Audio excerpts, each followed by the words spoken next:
ইমান 95% আপনাকে আবারও যুক্ত করা হয়েছে। আপনি বলেন তাহলে। শুনতে পাচ্ছেন আপনি?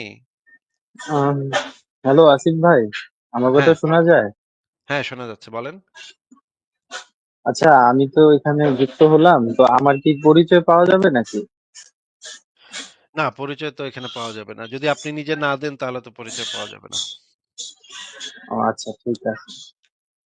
তো আপনার ভিডিওগুলো আমি কন্টিনিউ দেখতেছি। একদিন প্রথম অ্যাড হচ্ছিলাম, তখন এরকম ডিভাইস কানেক্টেড, মানে একটা প্রবলেম হলো, তখন থেকে আবার চলে গেছি। আজকে আবার ঢুকলাম অনেক দিন পরে, প্রায় 8 মাস যাবত আমি ওয়েট করতেছিলাম আপনার সাথে একটু কথা বলবো। আচ্ছা, যে ঠিক আমি আছে বলেন কিন্তু তাহলে। আমি কিন্তু খুবই ধার্মিক ছিলাম 8 মাস আগে। খুবই, মানে নামাজ, রোজা, উমরা, তাহাজ্জুদ, এমন কোনো কিছু বাদ ছিল না। ইভেন শবে মেরাজের নামাজ, রোজা, তারপরে আপনার মহরমের রোজা, সমস্ত কিছু আমি কিন্তু রাখতাম। ইভেন প্রত্যেকটা ভালো কাজের পরে আমি কিন্তু আল্লাহর কাছে প্রার্থনা করতাম, নামাজ পড়ে দোয়া করতাম। কিন্তু আজ আমার কাছে এগুলো এখন হাস্যকর ছাড়া কিছুই না। এখন আর আমি নামাজ পড়ি না। হ্যাঁ, হ্যাঁ, এ তো এখন খুবই আজান, খারাপ কথা। আহ এখন আসলে নামাজ পড়ি না।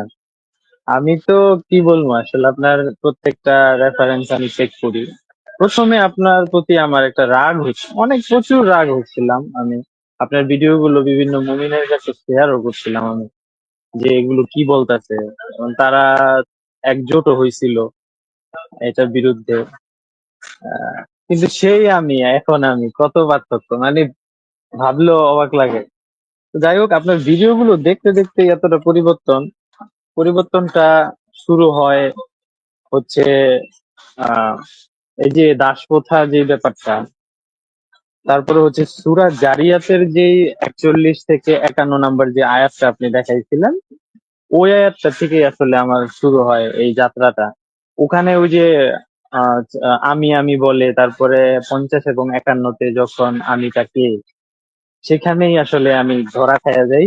এবং সেই ধরা থেকেই এখন, মানে টোটালি আমার কাছে ফেক মনে হয়। তো আচ্ছা, কিন্তু এই যে মুমিনদের কাছে কি আপনি জিজ্ঞেস করেন না এগুলা যে এগুলা কেন, এগুলাকে কি আমাকে রীতিমতো আমি পলায়া এখন আহ, বিদেশে আছি। আমার পরিচয়টা পাওয়া যাবে কিনা আমি জানি না। আমি কিন্তু আহ, খুবই, আমার সাথে ঝগড়া হয়েছে, মারামারি হয়েছে, এবং আমাকে মেরে ফেলতেও চাইছে।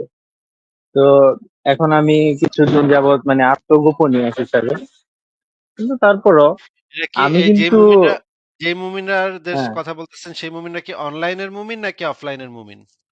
না না না, অফলাইনেরই। ও এটা আচ্ছা, বাংলাদেশে। আচ্ছা, আমি তো দেশে গেলাম, দেশে যাওয়ার পরে তো আমি 2-3 জনকে কিন্তু অলরেডি মুক্তমনা মানে করে ফেলছি।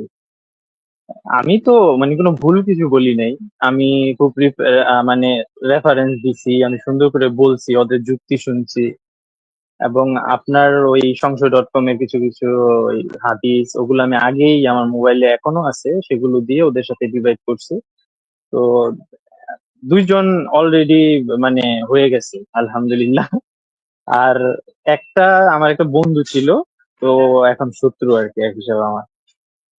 ওকে বুঝাইতে গিয়ে আমি কট খেয়ে গেছিলাম। ও আবার, আমি জানতাম না যে ও আসলে জামায়াত ইসলামের সাথে যে আহ, মানে সম্পর্ক ওর আছে, আমি ওটা জানি না। না জানি ওর সাথে আমি ডিবেট করে ফেলাইছিলাম। তো ওখানেই আসলে আমি কটটা খেয়ে যাই।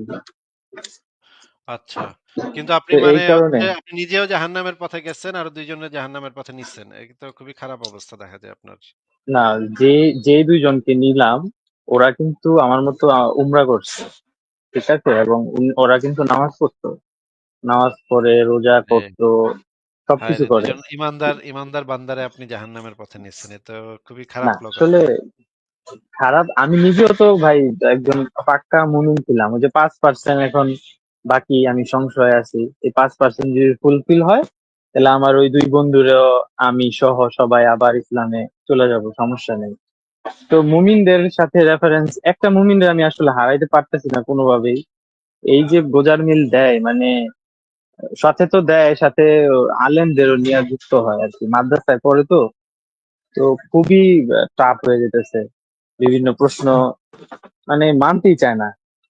এই হচ্ছে একটা ব্যাপার। আর সবচেয়ে বড় কথা হচ্ছে ভাই, আম, আপনার কারণে আমি মনে করি যে আমি একটা মানে আমি তো খুবই ধার্মিক ছিলাম সেই সময়তে, আমি যেভাবে নামাজ পড়তাম, যেভাবে রোজা করতাম, শুধুমাত্র আপনার কারণে আমি এই সম্পূর্ণ ইসলামটা কি, আসলে পুরা কোরআনটায় কি আছে, আমি এটা জানতে পারছি। আমি বাংলাটা সুন্দরভাবে পড়ছি। এই যে একটু আগে একজন যুক্ত হলো না, তাকে আপনি বললেন না যে হুম, আমি তো এখানে স্কুল খুলি নাই, তোমরা পড়াশোনা করে আসো।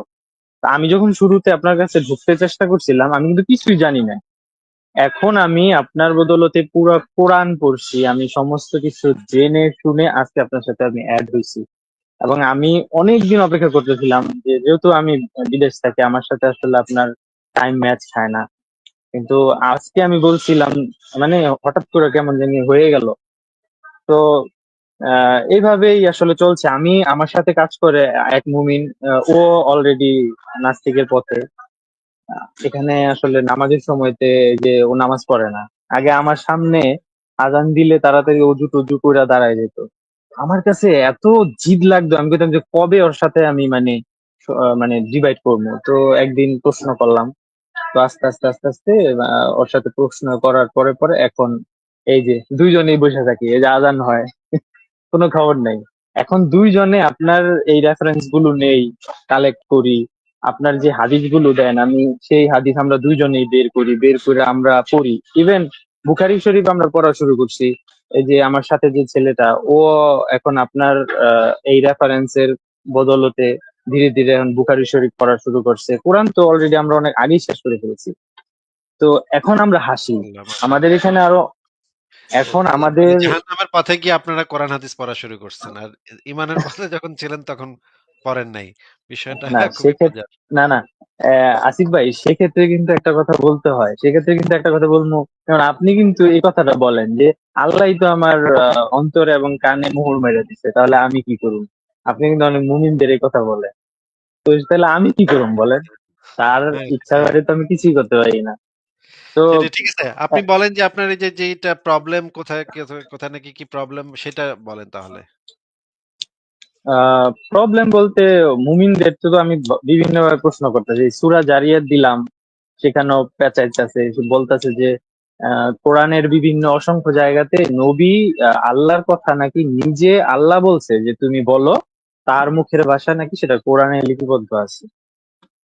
সেটা ঠিক আছে, সেটা তো বলতেই পারে। কিন্তু একই বাক্যের ভিতরে মনে করেন একই প্যারার ভিতরে ২ জন কথা কয় কেমনে? এটা তো একটা ব্যাকরণগত ভুল হবে তাহলে। আমি ওদেরকে বলছি যে কোরআনের প্রত্যেকটা কথা যদি আল্লাহর বাণী হয়, তো সেখানে একটা কথা যদি নবীর বাণী হয়, তাহলে সেখানে প্রমাণিত যে এটা নবীরও কথা আছে। যে বলে তার মানে হ্যাঁ হ্যাঁ, আছে। তার মানে নবীরও কথা আছে, এমনকি জিবরাইলেরও কথা আছে। হ্যাঁ? জিবরাইলেরও তো একটা ওরা কয়জন খবর আছে জিবরাইল। একজন, তাহলে হ্যাঁ বইটা লেখছে কেডা? এটা আল্লাহ লেখছে নাকি নবী লেখছে, নবীর কথা নাকি জিবরাইলের কথা নাকি তৃতীয় আরেকজনের কথা? একজন মুমিন দাবি করছে যে কোন নবী বলে নাই যে আল্লাহ নাই।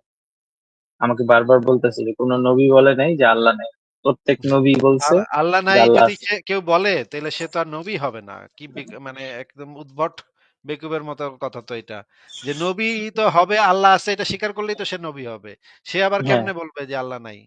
মানে এটা তবে এটা কি হ্যাঁ হ্যাঁ, এটা কি রকমের এই উদ্ভট 66 একটা। নাম্বার যে সূরাটা আছে না আসিফ ভাই, 66 না, নাম্বার না, যে সূরাটা। এই জিনিসটা একটু আগে ক্লিয়ার করে নিই যে হ্যাঁ বলেন। মুমিন এক মুমিন আপনাকে বলছে কোন নবী বলে নাই যে আল্লাহ নাই। এটা কেমন হুম, মানে উদ্ভট একটা কথা।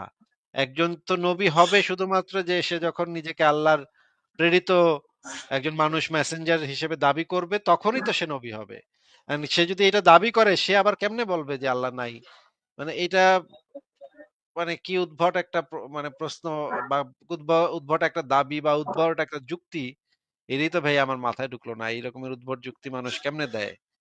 মানে হ্যাঁ। হতভম্ব আমি, তবে হতভম্ব। আটকায় ফেলাইছি কিছুটা। ওই আমি তোর সাথে কন্টিনিউ আর কি ডিভাইড করে যেতেছি মেসেঞ্জারে।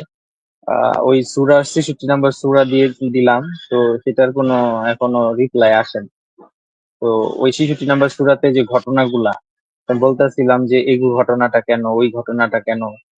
তো ওই যে মারিয়া কিপ্টিয়াকে যে বিছানায় উঠাইছে, তো ও এটা মানতে চায় না। ও বলে যে এটা ওই মধু যে খাইছে না, ওইটা আসলে হারাম করছে, যার কারণে ওইটাকে আল্লাহ হালাল করছে। আমি বলতেছি যে ওটা তো নিচের অংশে তো বলাই আছে।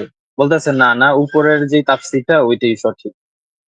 হুম, হুম, হুম। আহারে বেচারা, ফাইসা গেছে তবে বেচারা। তবে অলরেডি আসিফ ভাই 60% ও আসলে ওর ভিতরে সংশয় ঢুকছে। আহ, অনেকটাই এখন আমাকে আর আগের মতো আর কি যুক্তি দিতে পারে না, আমি যেভাবে আসলে কোরআন থেকে উদ্ধৃতি দেই। তো এক একটা পড়লাম আসিফ ভাই, যেমন একজন সাহাবী বলছিল যে নবীকে, ওই যে হামদান কাফিরান তায়েবান মুবারাকান, তারপরে যে 30 জন ফেরেশতা কার আগে কে ওই খবরটা পৌঁছায় নেওয়া যাবে, এরকম একটা হাদিস না কি জানি ছিল। এটা ব্যাপারে যদি একটু বলতেন। এই মুহূর্তে তো মনে পড়ছে না ভাই। আহ, কি বলছেন আপনি? এটা নিয়ে আমার চিন্তা করতে হবে, চিন্তা করে মনে পড়লে তখন বলতে পারবো। আচ্ছা, আরেকটা প্রশ্ন কি আমি আপনাকে করতে পারি? আমি সময় খুব বেশি নিয়ে ফেলাইতেছি, আমি হ্যাঁ, অনেক বলেন হয়তো বলেন যুক্ত। বলেন, শেষ প্রশ্ন বলেন। ওই যে জুলকারনাইন কে, এই যে এই প্রশ্নটা যে করছিল, হ্যাঁ, নবীকে, তো নবী 15 দিন সময় নিছিল, তারপরে যে বলছিল যে এই জুলকারনাইন, এই ব্যাপারে যদি একটু কিছু বলতেন। এই ব্যাপারে সংশয় ডট কম এর জ্ঞান কোষে ঢুকে দেখবেন যে নবীর মোজেজার পরীক্ষায় ফেল টু নবী, এটা একটা লেখা আছে। হ্যাঁ, না, মোজেজার আমার কথা পরীক্ষায় ফেল হচ্ছে টু নবী। একটু কথা শুনে নেন ভাই, আসিফ ভাই। কথাটা শুনে নেন ভাই, কথাটা হ্যাঁ, শুনে নেন। হ্যাঁ, জি জি, হ্যাঁ। এই লেখাটা আপনি একটু পড়বেন, মোজেজার পরীক্ষায় ফেল টু নবী। এই লেখাটার ভিতরে ডিটেইলসে এই জিনিসগুলো বলা আছে, প্রত্যেকটা জিনিসই ডিটেইলসে বলা আছে। কোন কোন পরীক্ষায় মোহাম্মদ ফেল করছিল, মানে মোজেজার পরীক্ষা দিতে গিয়ে। এটা আগে পড়েন, তারপর আপনার সাথে এটা নিয়ে কথা বলবো। আচ্ছা, অবশ্যই। ঠিক আছে ভাই, আপনাকে অসংখ্য ধন্যবাদ। আমার ঠিক অনেক আছে ভাই। ইচ্ছা ছিল আপনার সাথে কথা বলবো, আমি বললাম। তো আপনার জন্য আমি আসলে কোরআন হাদিস গুলো জানতে পারছি। এইভাবে আসলে কখনো জানা হয় নাই। আমি যেভাবে কোরআনটাকে পড়লাম, হাদিস পড়লাম, এইভাবে আমি আসলে কখনোই চিন্তা করি নাই। তো আপনার মতো মানুষ আসলে অনেক দরকার। তবে হ্যাঁ, আমি ওয়াজে শুনি মাঝে মাঝে যে আপনার আমি আগে শুনতাম যে আসিফ মহিউদ্দিনের সাথে নাস্তিকের সাথে কিছু শোনা যাবে না, এরা ফাসাদ তৈরি করে। তো তখন ভাবতাম কি এটা। তো ওই ওয়াজের মাধ্যমে যে আপনাদেরকে এভাবে প্রচারণা করতেছে, দিন দিন কিন্তু এতে আমাদেরই লাভ হচ্ছে। যেরকম মানুষ কৌতূহলের বশে আপনাকে সার্চ করতে যায়, কিন্তু এই যে আটকে যাবে, যেমন আমি। তো এরকম অসংখ্য, হ্যাঁ। তো এটা কিন্তু ওয়াজে এখন প্রচুর করে, আমি দেখছি আমাদের। আমি যখন বাংলাদেশ ছিলাম তখন কিন্তু এখন ছোট ছোট মৌলবি যারা আছে, বক্তা, এরা কিন্তু আপনার নামে মানে বলে আপনার, তারপরে যে আরেকজন কি নাম, আসাদ নূর, ওনার ব্যাপারে বলে। এতে কি কইরা কিন্তু অনেক বাঙালি কৌতূহল জাগে। হ্যাঁ। তো মাশাআল্লাহ, সবই সবই ভাই আল্লাহর ইচ্ছা, সবই আল্লাহর ইচ্ছায় হচ্ছে যা হওয়ার। তো ঠিক আছে ওরা, তাহলে। হ্যাঁ হ্যাঁ, আচ্ছা। তাহলে ইমান ভাই, আপনাকে আজকে আমরা বিদায় জানাই, আরেকজনকে যুক্ত করি, জি দেখি জি। মুমিনদেরকে পাওয়া যায় কিনা। আহ, ভালো থাকেন তাহলে। আচ্ছা ভাইয়া, ঠিক আছে ভাইয়া, ভালো থাকেন। ঠিক আছে, আপনিও ভালো থাকেন, ভালো লাগলো কথা বলে।